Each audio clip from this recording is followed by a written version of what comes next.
Wolfson Children's Hospital are here for children in or at risk of a mental health crisis. Our 24/7 Kids and Teens helpline is staffed by mental health experts and available to parents, kids, and teens. Call 904-202-7900. This is WJCT News 89.9 Jacksonville. Ahead in the next 5 minutes, live local news for the First Coast from the WJCT News team.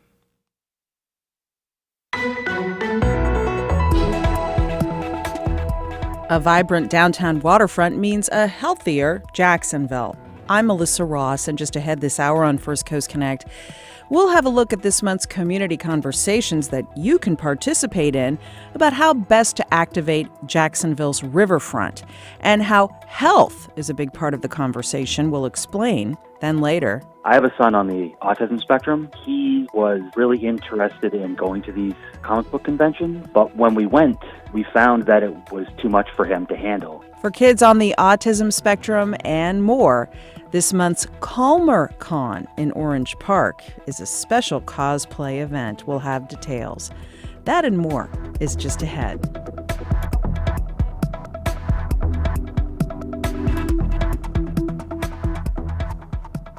After the day's news.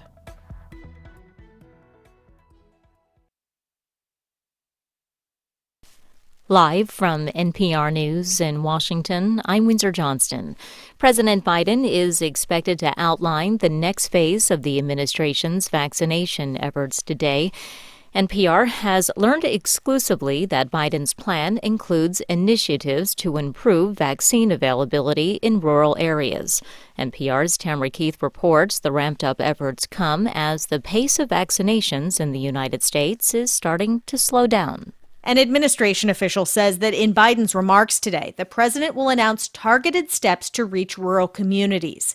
The official spoke on condition of anonymity to preview a portion of Biden's remarks before he delivers them.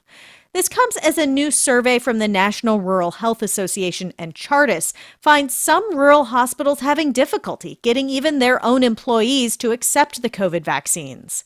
The federal vaccine efforts going forward lean heavily on the influence of local doctors and nurses, people who are trusted by their patients and can answer questions. The administration is working to enroll more pediatricians and family doctors to begin giving doses in what will be familiar and convenient settings. Tamara Keith, NPR News. Secretary of State Antony Blinken is among those attending today's meeting of G7 foreign ministers in London. These are their first in-person meetings since the coronavirus pandemic began more than a year ago. As Willem Marks reports, the talks are expected to focus on rising threats from Russia and China. America's top diplomat and his British counterpart suggested the meetings this week would form part of an effort to encourage like-minded democracies to defend the current international order and confront autocratic behaviour. Next month, leaders of the world's industrialised nations will convene elsewhere in the UK to figure out how best they can combat global unemployment and turbocharge an equitable economic recovery. Willem Marks reporting from London. Lawmakers in Kansas have passed a bill that makes it illegal to return more than 10 advance ballots on behalf of other voters. Abigail Sensky of the Kansas News Service has more. Republicans behind the legislation said they needed to make it a misdemeanor to return more than 10 ballots for other voters so abuses that they've heard about in other states don't, quote, infiltrate Kansas.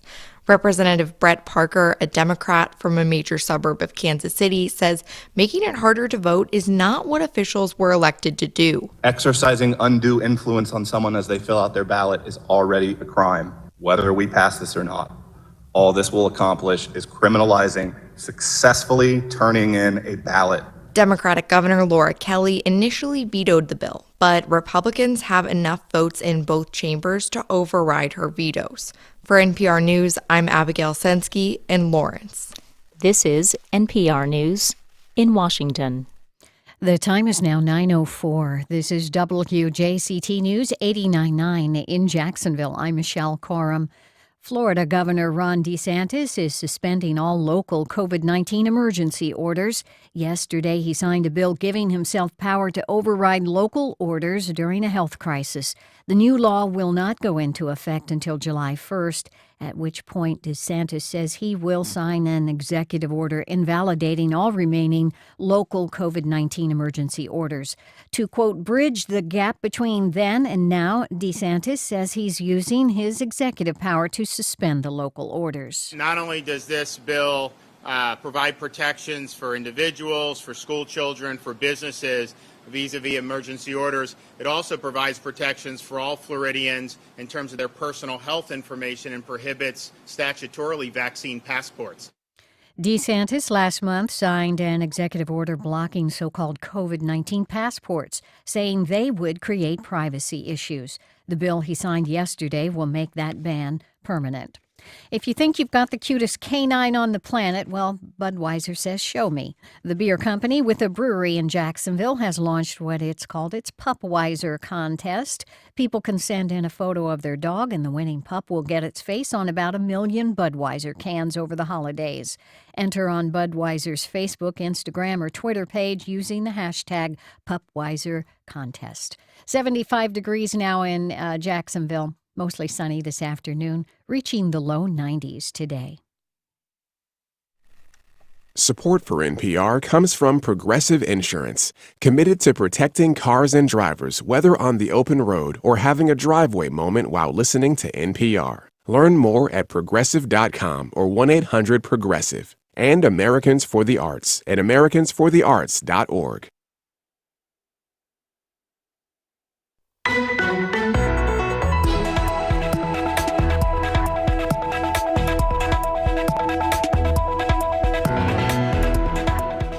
This month, the conversation about activating this city's riverfront is heating up right along with the outside temperatures.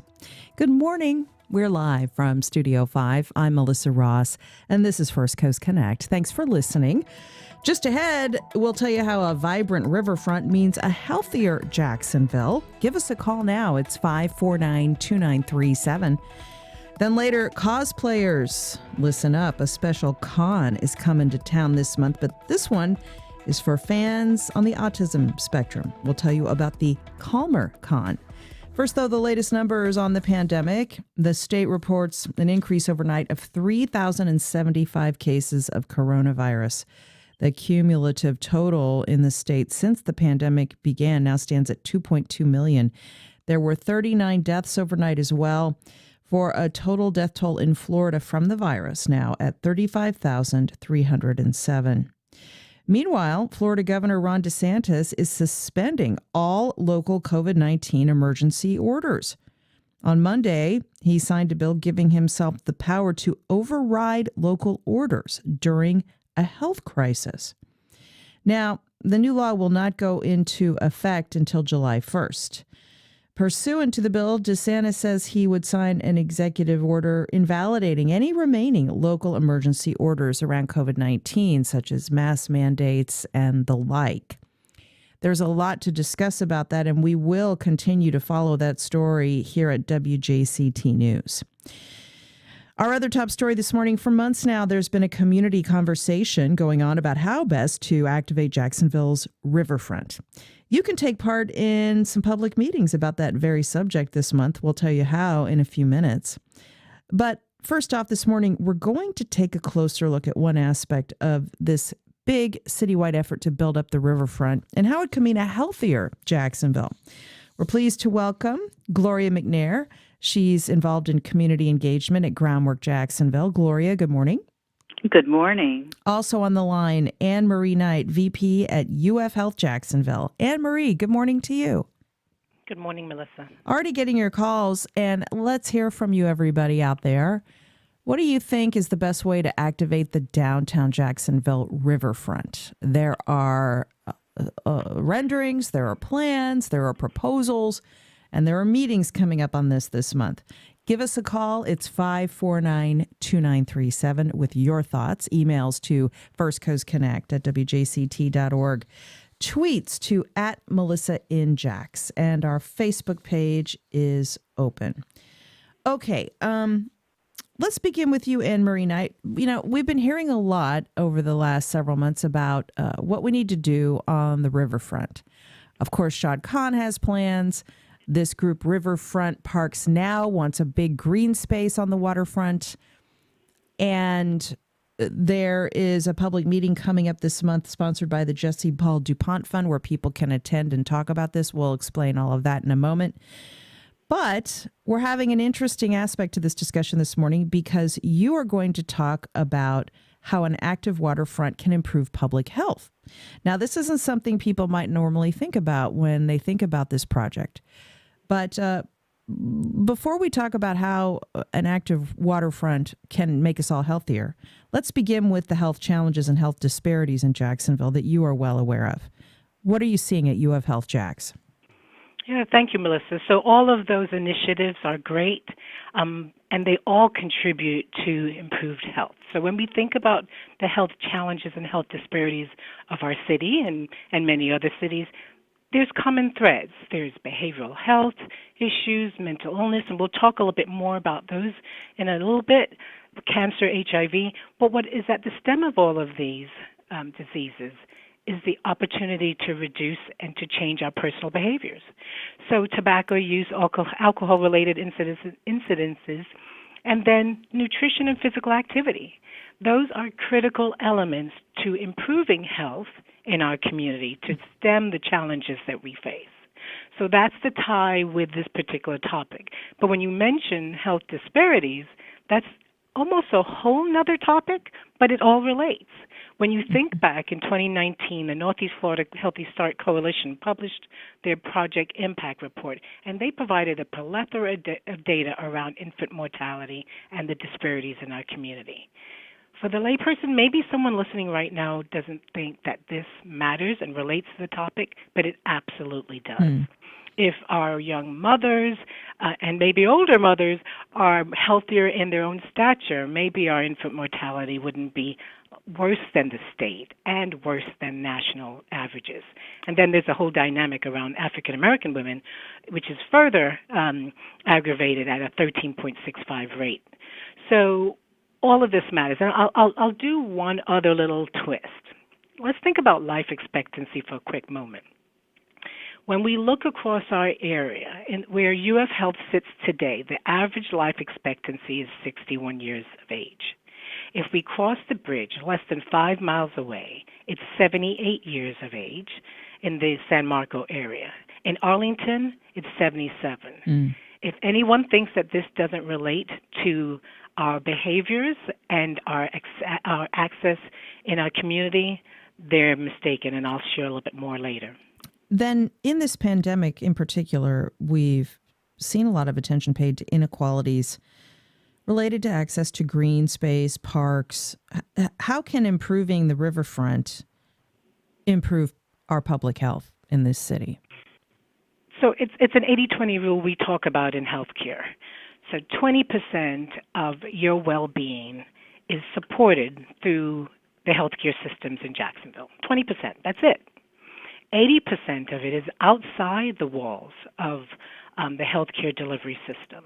So again, it's really your personal choices and habits around diet and exercise, smoking, and the like that will improve the health of our population. It's not owned by a system or a group of leaders and the like. It is really owned by us individually to make the changes, and these are all called social determinants of health.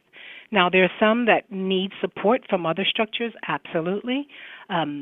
Stability in income, education, we've talked about, I've heard you talk about affordable housing, but the built environment is what we're talking about today, which is really when you look around your neighborhood, do you have walkable sidewalks? Is it a safe environment for your children to play? And are there places for us as adults to play, to include our river? That's what really will help improve our health as a population, is if we think a bit more citywide rather than on an individual basis.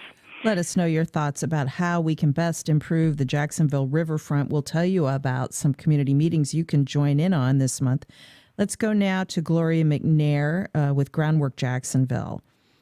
And of course, Groundwork Jacksonville is really involved in this. You're building the Emerald Trail, a green belt that's going to go all around the city that people can walk and bike.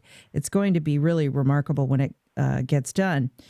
So when we talk about health equity in parks and green spaces, your wheelhouse, Gloria, is community engagement. How are you working to engage the public on all of this?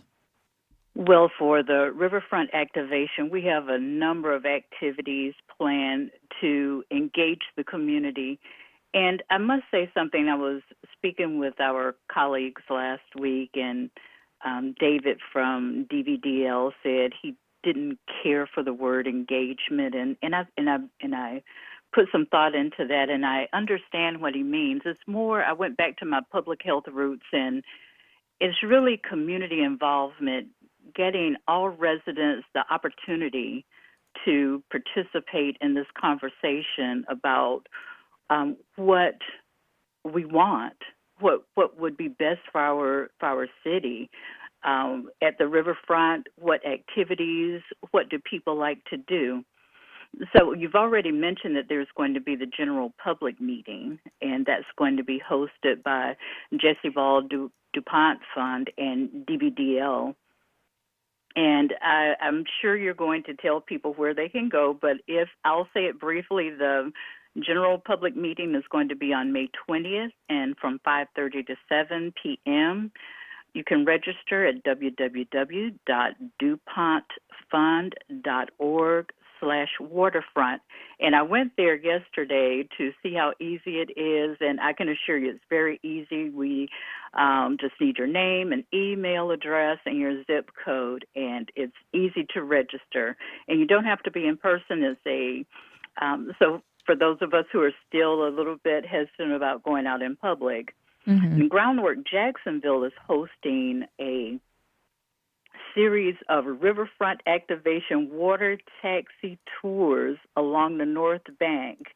We had our first run through this past Saturday, and it was enjoyable. It was a 90-minute cruise. We started at Friendship Fountain, cruised down and to the shipyards, down to Met Park. We stopped, got out, and talked a little bit. And others can have this opportunity, or our other dates to join us on one of these taxi tours will be May 8th, this Saturday, the 15th, the 22nd, and the 29th. And the tours will begin at 9 o'clock. And you can go to www.groundworkjacksonville.org and register for one of the tours. It's limited to 50 people, for safety reasons. But we look forward to getting to know other residents. And like I said, this is the opportunity to share what you would like. We talk about health equity, and a simple way to understand that is when everyone has the opportunity to be as healthy as possible. And that need is different for different communities, and we will not understand that need if we don't talk to a variety of people. Can you give us an overview, meanwhile, of the activation plan that the Jesse Ball DuPont Fund is developing in partnership with you guys at Groundwork Jacksonville and a firm called DVDL? You've brought them in to provide some expertise. What do you envision for the riverfront? What would you like to see? What's this plan going to look like? The plan will be, is like I said, getting people out and involved and talking about this. The public meeting, the tours, but we will also have events out in the communities where, not everyone's going to come out on a taxi tour, but if we have a community meeting in East Side, or as it's sometimes referred now, out east, if we go to Springfield and San Marco, and all of these communities are on our list to have events there, Newtown, Durkeeville, Arlington, North Riverside, Brooklyn, and La Villa. We will stay tuned because we will have a list of the dates when we will actually have meetings in these communities and just talk about what people want. And that's what we're envisioning, where folks have the opportunity to not more or less talk about what they want to see, but what they want to do, what activities they want to have, who do they want to be. And we're talking about an inclusive place where all people are welcome, and that's why we have this wide net that we're throwing out there to involve people. We also have some larger events planned. On May 23rd, we're going to have a sunset walk along the riverfront, and June 5th is Kicking It on the River, another activity that we're going to have, and look forward to seeing more flyers about it. Look to social media, and probably from Melissa herself, she'll be sharing information about the dates and times and how people can participate. But we want people to know that they have a voice, and that's what the community involvement and community engagement is all about. When we get together and we make decisions together and talk about what we want, there's an ownership there. And where there's ownership, there's success, because people want to see it succeed because it's for them. Sure. They want to see it succeed. And let's go to some calls now as we talk about this month's community conversations, giving your ideas, everybody, on how best to activate the Jacksonville riverfront. Let us know your thoughts. It's 549-2937. Jim is in Riverside. Hi, Jim. Good morning. Hey, how are you? Great, thanks. Thanks for calling. Go ahead. So I'm listening to your callers, and as you probably know, we run a lot of the athletics that go on in the St. Johns River. We have an annual swim. We swim from Jacksonville University to Riverside Arts Market. Is this Jim Alabiso? It sure is. Oh, for people who don't know, Jim Alabiso is famous for swimming in the St. Johns River. So go ahead, Jim. Sure. Well, thank you, Melissa. So, I'm listening to your guests, and I have to say, I'll try to keep this short. I agree 100% about the community engagement. It's so much about community involvement. And again, to your other guests about the health aspects of it, I mean, our group of folks over here that do athletics in the river and the oceans will attest to that every day about the health aspects of being on, in, or near the water. Really great book written about it by Wallace J. Nichols called The Blue Mind, What Happens to Your Brain When You're On, In, or Near the Water, for those interested in the health aspects. But I like the riverboat tours, and I like a lot of the ideas that are coming forth, but I don't want us to overlook the economy we can build around athletics in the St. Johns River. A couple of years ago, we did Jacksonville's first river-based triathlon, where the swimming was done in the river. We booked 500 some odd beds. We had a couple thousand people in the water, in kayaks and swimming and racing over three series events. And it's just a wonderful way to activate the river. And not only that, it's sustainable because it's a thing that, an event management company or sports event management company can make a profit on. So it's something that we can just keep doing, that we don't have to, feed with donations, et cetera. Sure. Thanks so much, Jim. Yeah. Thanks for that. Yeah, sure. All okay. Right, so thank you for that. Anne Marie Knight, UF Health. That was interesting because Jim is a guy who's really made an impact getting people on the water and getting them to engage more with the river. But the unfortunate reality is it's not easy to access. It's not always easy.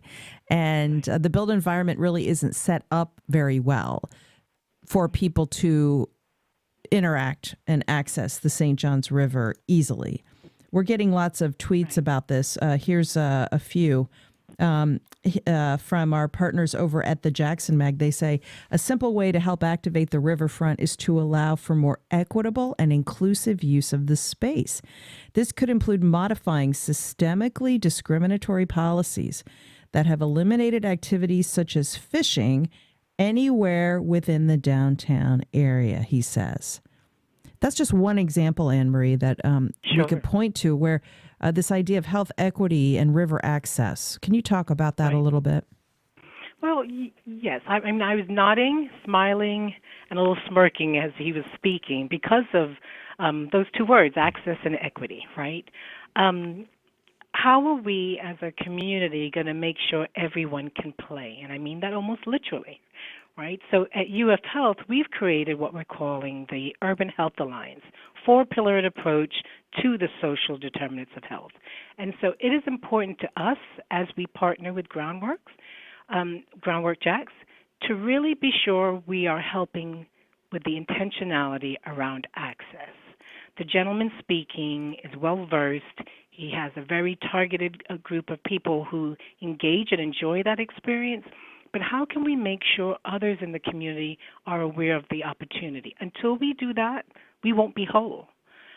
So, as we develop the Urban Health Alliance, which will focus on policy, services, research, and education, we hope to really get more of our residents in the community aware of GYM and the like, and promote the activities that happen in and around the community itself. We're not going to be able to move this needle if everyone doesn't understand the resources and the beauty of the things we have in our city. Lots more tweets. Here are a few for you, Gloria McNair, from Stephanie. We need to think much bigger about downtown parks, as so many cities, large and small, have done across the U.S. A destination park system will transform Jacksonville and give us a true identity. She says, last week I co-hosted a young professionals event with Riverfront Parks Now. Young people want active urban green spaces, a riverfront that benefits everyone and creates a thriving downtown. That's what will attract young people and encourage them to stay in Jacksonville. And she says it would work perfectly with the Emerald Trail, a connected system that will bring people downtown 365 days a year and give people a reason to live downtown. Here's another tweet for you from Chip, a local artist, Chip Southworth. He says, a small public golf course on the water would be a huge draw. Of all of the courses in Duval and St. John's, less than 3 holes on the ocean or the river. And one more for you, Gloria. Can you talk a little bit, John emails, about the need to get more people of color in this discussion? All of the people on the first riverboat ride that you mentioned were white. Gloria. Well, this is true about that first riverboat ride. I was the only person of color on that cruise, and the best way that I can think to get people of color involved is for them to show up at these events that we're discussing. And when we come to the community, when we have the community meetings, be there. Know that your voice matters and that we're listening and we want to hear from you.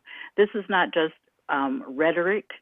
This is very sincere. We want to hear what folks want. We can't look at health equity and what your needs are if we don't know them. Anne Marie already talked about the built environment and folks wanting to exercise and walk, but there being broken sidewalks. This is an opportunity to say what your needs are. How can we be more connected to the riverfront? The riverfront is connected to several neighborhoods there. We bring down some of those barriers that are currently in existence, and we need to hear that. We need to hear it from the people.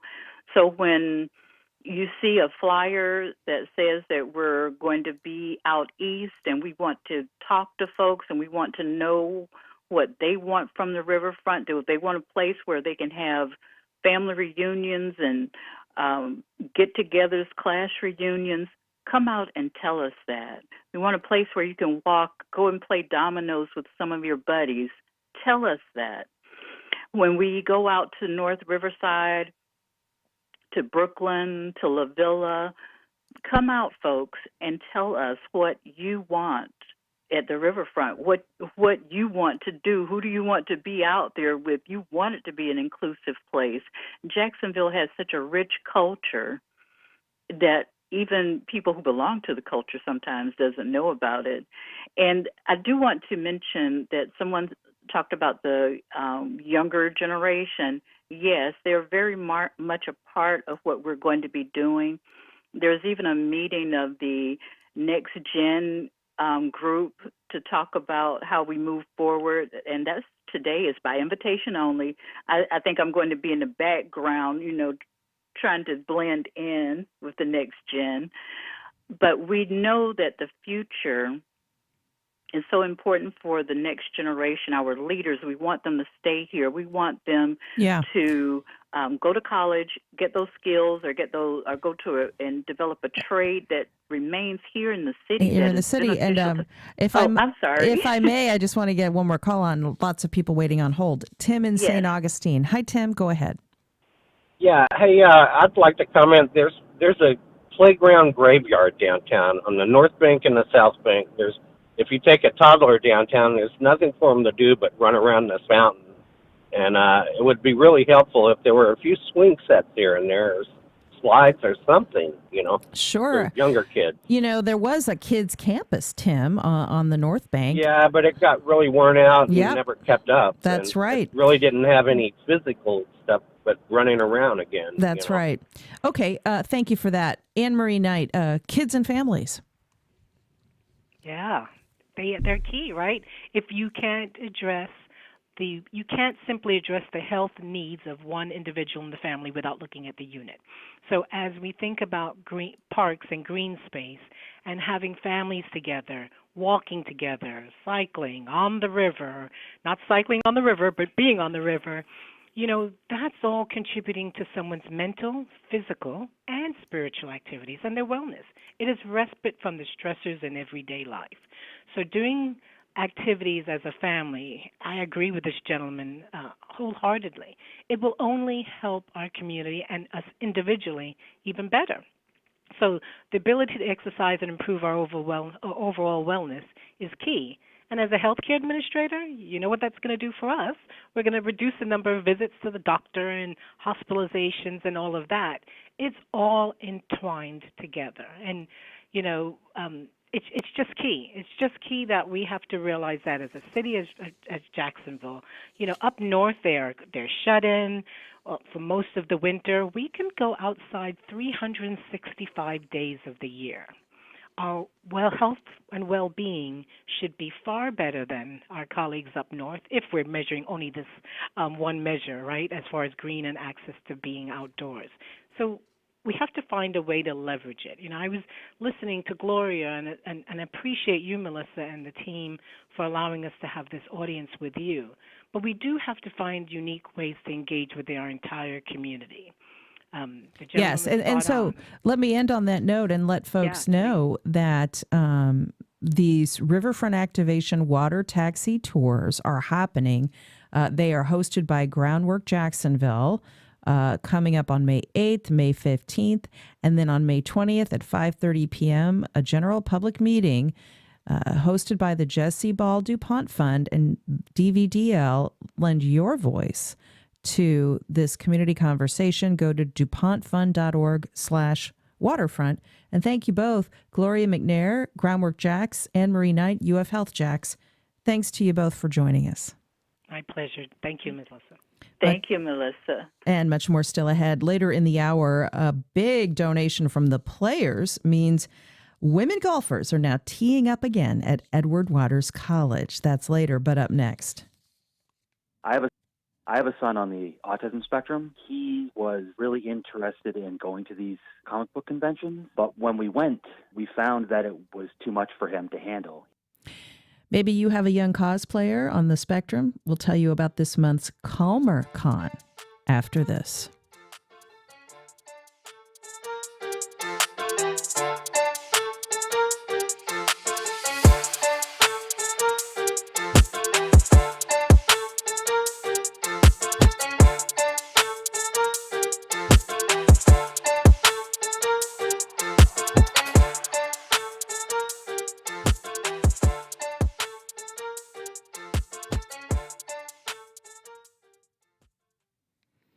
Well, a Comic-Con is coming up this month on the First Coast, but this one has a special appeal. It's called Calmer Con, and it's for fans on the autism spectrum and also those who have sensory processing issues and anxieties. I spoke about it with the event's organizer, Adam Wilson, the director of the nonprofit Calm Passion. Take a listen. Hi, Adam. Good to talk to you. Thanks for joining us. My pleasure, Melissa. How are you doing today? Great, thanks. And this is such a great event coming up, CalmerCon. So many kids and adults have sensory processing challenges, autism. They're on the autism spectrum. They have anxiety. So this will be a Comic-Con experience, an authentic one, but with a little less sensory overload, right? Correct. I started this nonprofit. It's my nonprofit's called Compassion, and I have a son on the autism spectrum, and he was really interested in going to these comic book conventions. If you don't know what that is, you're basically in a large auditorium space, and there's a lot of comic book vendors and people in cosplay dressed up as superheroes and Star Wars and princesses and things like that. Mm-hmm. But when we went, we found that it was too much for him to handle. He was having sensory overload and melting down. So that's when we decided that we would start our own comic book conventions that were more sensory appropriate. So what will the experience be like as opposed to a regular con? What are some of the differences? Well, so we can, we have a limit of the number of people that can attend, so that we don't have, the crowd issues, the crowd noise issues. And also we separate all of our activities out into separate spaces. So we have individual rooms for things like Lego building and art. The area where the costume superheroes and Star Wars characters will be is separate. And we also have superhero and Jedi trainings. Well, those will be also in an auditorium space, a small theater space. And we break people up into smaller groups to work through the trainings so that we can control the noise levels and also, the crowding, the overcrowding issues. Right. Let's talk a little bit about some of these sensory issues people on the spectrum have, and others too. This is a cause close to my heart. There are several members of my immediate and extended family, all males, on the autism spectrum. And so I'm very familiar with this. But can you explain a little bit, for people who aren't familiar, why this sensory overload can be such an issue? Yes, certainly. So somebody that's neurotypical and has well-regulated senses, they can take a lot of input at once. You think about just walking down the street on a normal day. You might walk past a cafe and smell coffee, and a dog might bark at you, and you might have to wait at a crosswalk to cross the street, and a lot of these things going on at the same time, and you're able to process it. For a lot of people that aren't neurotypical, that are on the autism spectrum, that have other challenges, perhaps the smell of spaghetti sauce will make it so that all their other senses shut down. Or if people are standing too close to them, they might get overwhelmed, or there's too much noise, or a bright light flashes in their face. So it's really a matter of being able to mitigate their circumstances in the same way that somebody who isn't on the spectrum would be able to do.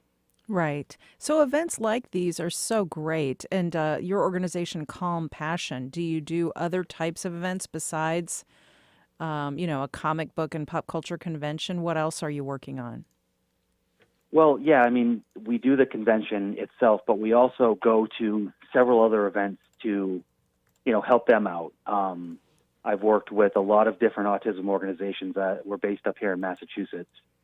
And I've worked with a lot of organizations up here, helping them with like 5K fundraisers or, things like that, nature fundraisers or events where they just want to have family fun days. We also go to other larger conventions like, if you've seen what San Diego Comic-Con is or, any of the larger conventions. I know there's several of them that happen like in the Orlando area as well down there. We'll set up rooms that are sensory spaces where people can come off of the main floor and they just have a quiet place.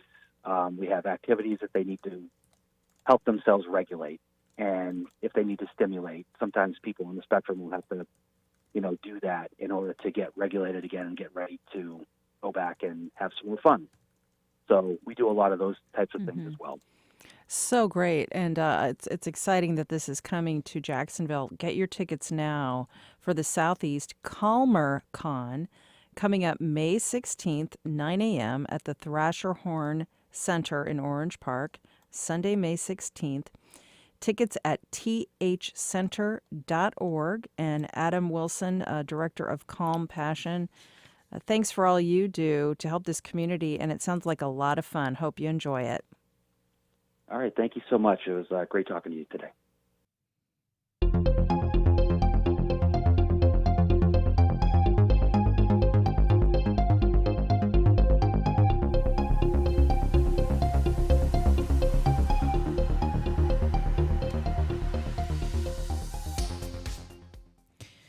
Well, women's golf is coming back to Edward Waters College, thanks to a donation from the players. Right now, we're pleased to welcome EWC's Athletic Director, Dr. Paul Bryant. Good morning, Dr. Bryant. Good morning. How are you? Great, thanks. And also on the line, Marcia Oliver. She's the PGA Tour's Director of Community Relations and Inclusion. Marcia, good morning. Good morning, Melissa. Great to be with you this morning. So good to have you both on the show. Okay, so a big donation from the Players Championship, $50,000 to help bring back the women's golf program at Edward Waters College. Marcia, let's start with you. This will bring a program back to life that had discontinued? It had, yes. Under the leadership of Dr. Faison, EWC's newest president, he contacted us probably about a year ago to talk about some of the interests that they had. He had been at EWC in a previous capacity when they had a golf program. And he spoke yesterday, and even in his proposal and conversations with us, he talked about how tremendous and vibrant and just a wonderful resource to the students there at EWC. And he was disappointed when he returned to learn that the program was no longer active. So he reached out and asked us, certainly being PGA Tour's flagship event right here, just a few miles away, and had conversations about ways in which we could support and help them reach their mission and goal of returning women's golf back to the college. So we were delighted to have the opportunity. This is great news for EWC, Dr. Bryant. I guess budget issues had caused the program to sunset some years ago, 5 or 6 years ago. What does this mean for your student athletes at EWC? Well, this is a great deal. This is a big deal for our student athletes. This is giving them an opportunity to participate in the sport that they love, and of course to do it at a high level. You know, at the collegiate level, we tend to have all our focus on other sports, but being in Florida, golf is one of the biggest sports here.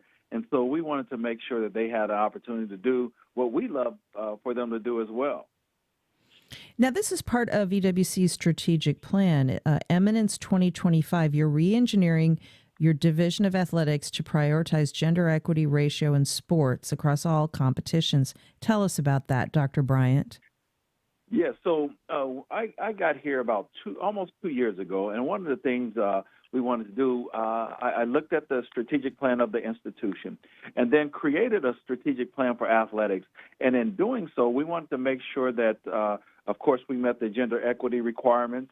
And seeing that anytime you have a sport of football, it kind of throws things off. But we wanted to see what sport that we could add that would assist us in achieving our goal. And then, like I stated before, women's golf was something that was right at the forefront. And having Dr. Faison and Miss Oliver have a connection prior really assisted in that manner.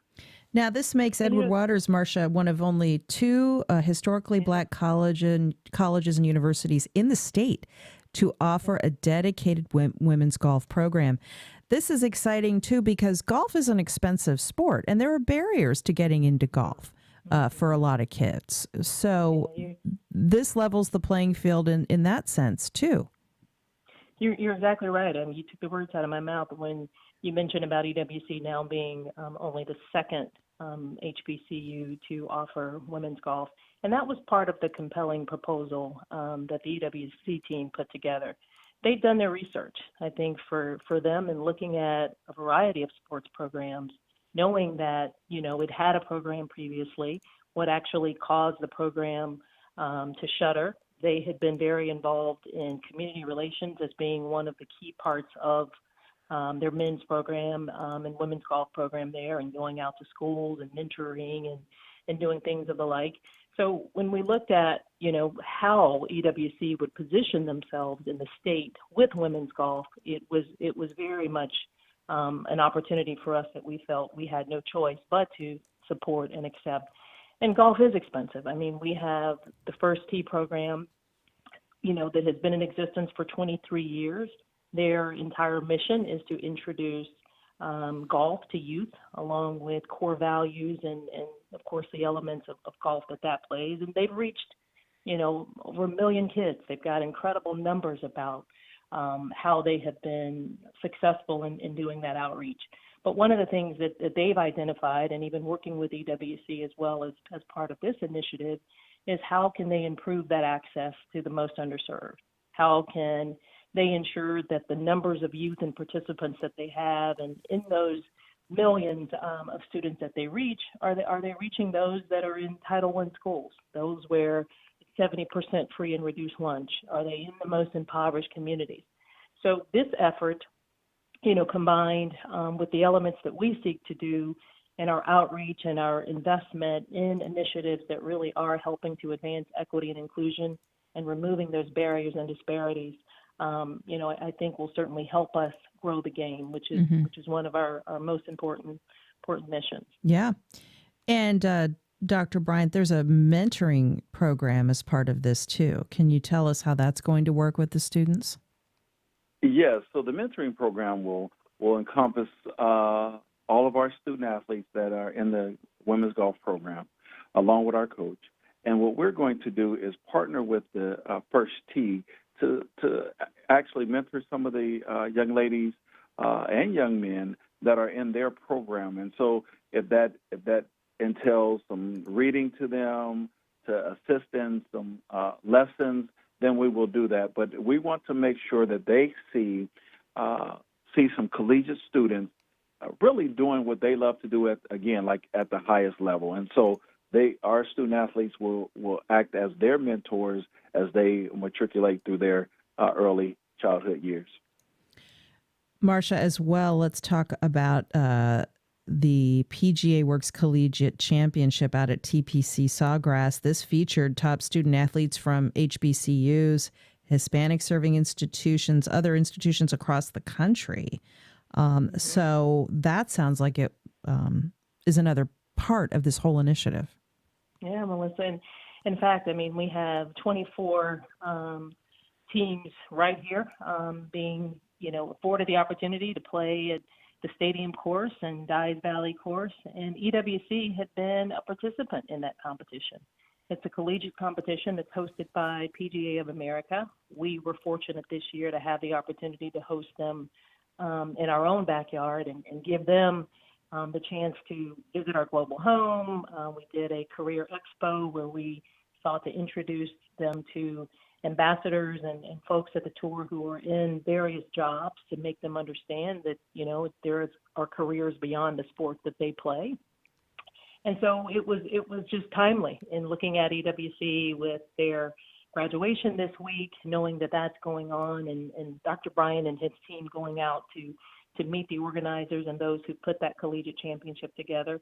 It was moving. I spent the day out there yesterday seeing, students, I keep calling them kids, but seeing these young people with such, hope and enthusiasm and talent, stepping up, playing on a course that, the world's best golfers have played on, and seeing how excited they are and the opportunities for them to say that they too can chase their dreams and be a part of it. So we are thrilled that EWC will now have the opportunity to perhaps participate in that championship.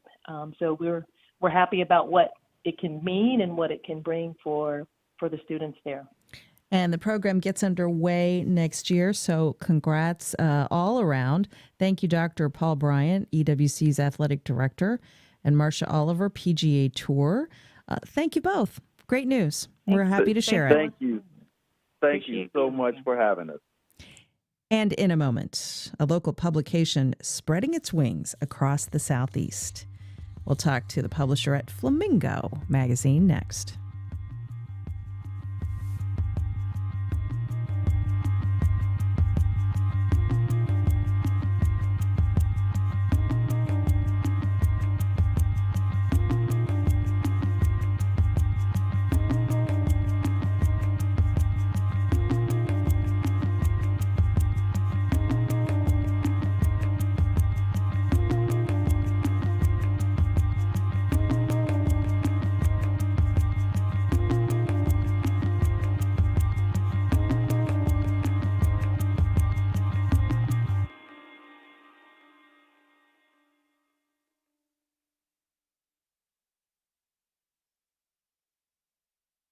CNS Healthcare is offering an agitation associated with Alzheimer's dementia research study. Has Alzheimer's changed your loved one? Have they shown verbal or physical symptoms of agitation? Learn more at 904-281-5757. The Cade Museum for Creativity and Invention, which works to inspire future inventors and entrepreneurs. With support from Visit Gainesville, Alachua County, the Cade is open Friday through Sunday and is a museum for all ages. CadeMuseum.org. I'm Tanya Mosley. President Biden's American Rescue Plan includes billions of dollars in COVID relief money for the nation's public schools. We'll check in with Talisa Dixon, superintendent of Columbus City Schools, one of the largest school districts in the country, about how the money will help her city. That's next time on Here and Now. Today at 2 on WJCT News 89.9.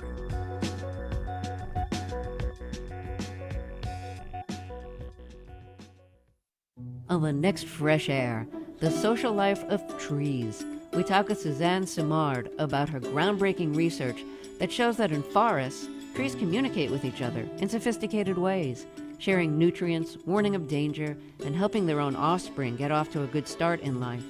Her new book is called Finding the Mother Tree. Join us. Today at noon on WJCT News 89.9. It's where the neon lights are bright and there's magic in the air.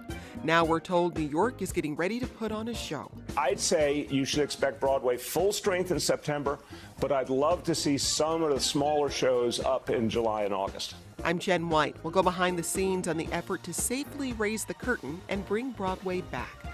Next time on 1A. Today starting at 10 on WJCT News 89.9.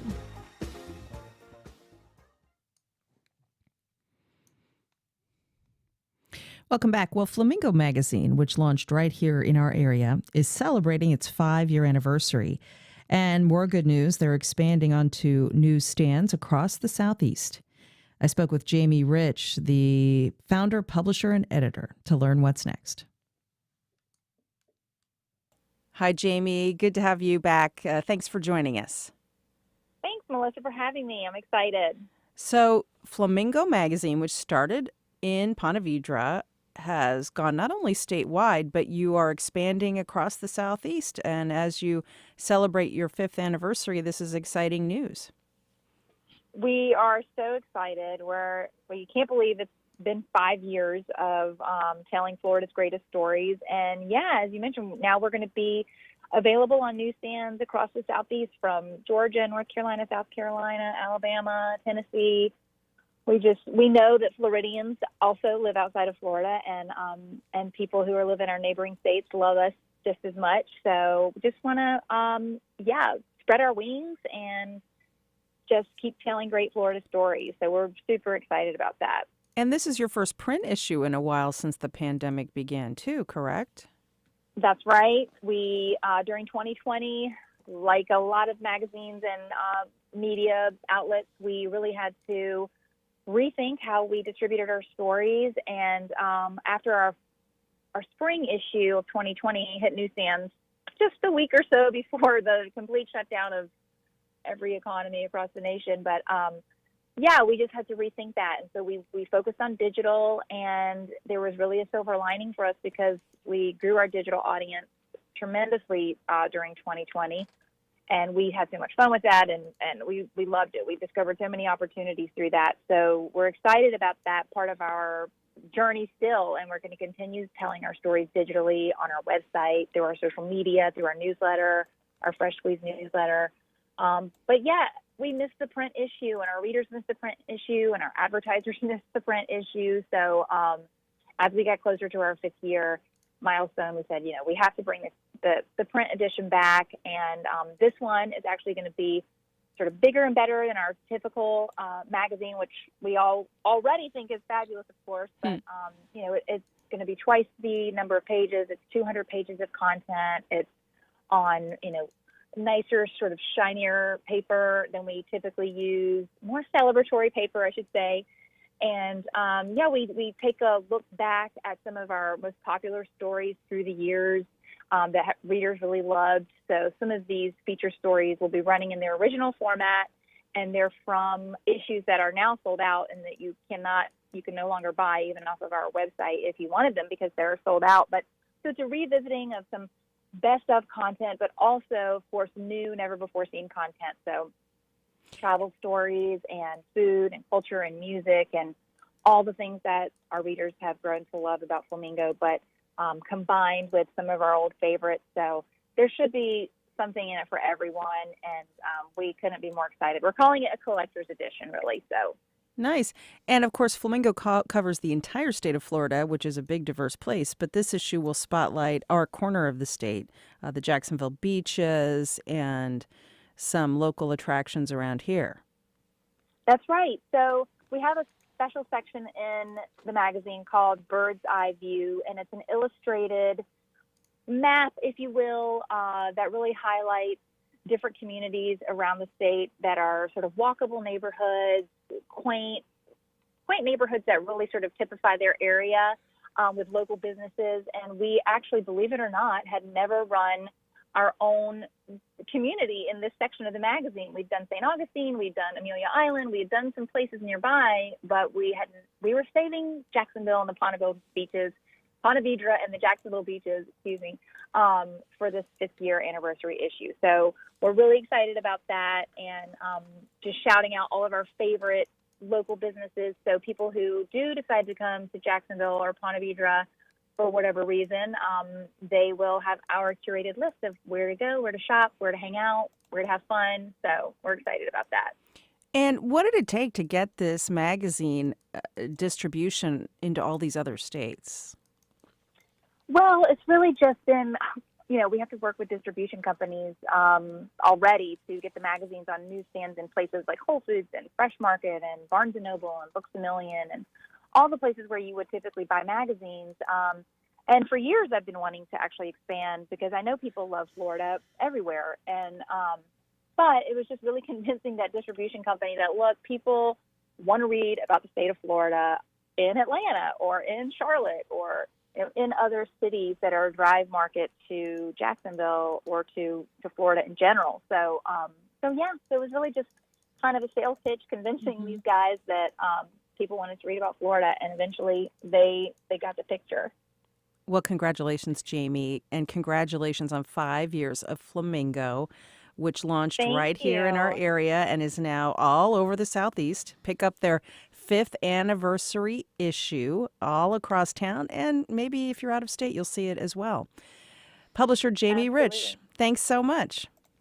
Thanks, Melissa. I appreciate it, and hopefully I'll be back on when we have our 10-year anniversary. Yeah, and less challenging times. So thanks again. Absolutely. Thank you. And that's our show. One more thought to all the Star Wars fans out there. May the 4th be with you today. Thanks for listening. I'm Melissa Ross. We'll be back at 9 a.m. tomorrow. If you missed our podcast, check it out later today wherever you listen, or download the WJCT app. Listen to all of our content right there. Have a great day.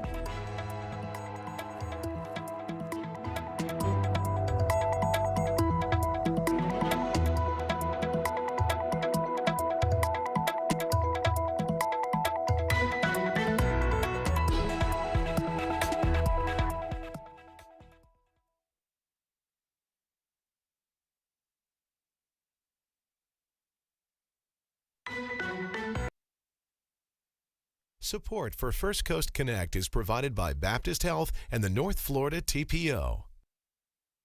Health wants you to have peace of mind during these challenging